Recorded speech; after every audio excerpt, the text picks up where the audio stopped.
Hello' everyone, আশা কৰিছোঁ আপোনালোকৰ সকলোৰে ভাল আৰু মোৰো ভাল।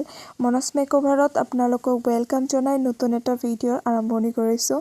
এইজনী হৈছে মোৰ 16 ফেব্ৰুৱাৰীৰ ৰিচেপশ্যন ব্ৰাইড। আপোনালোকে এইটো বিফোৰ লুকটো দেখাই পালে।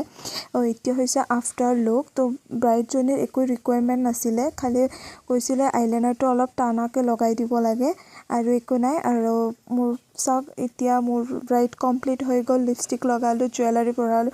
এতিয়া ব্ৰাইডে এটা বেংগলীত ধুনীয়াকৈ এটা ৰিভিউ শ্বেয়াৰ কৰিছে। জোৰে কও, ভালো লাগছে। তুমি যেৰকম বলছিলা সেৰকম হয়েছে। তাই বেংগলীত এটা ধুনীয়াকৈ ৰিভিউ শ্বেয়াৰ কৰিছে। তো মোবাইলত কি বুজা গৈছে নাজানো, কিন্তু আগৰ পৰা চাই তাক বহুত ধুনীয়া লাগিছিল। এনেও তাই ধুনীয়াই। আৰু আপোনালোকে যদি এনেকুৱাকৈ মেকআপ কৰিব বিচাৰে তেতিয়াহ'লে এই স্ক্ৰীনত থকা নম্বৰটোত মোক যোগাযোগ কৰিব পাৰে। আৰু এই ভিডিঅ'টো চাই যদি আপোনালোকৰ ভাল লাগিছে তেতিয়া লাইক, কমেণ্ট, শ্বেয়াৰ কৰি দিব। Bye bye, Tata.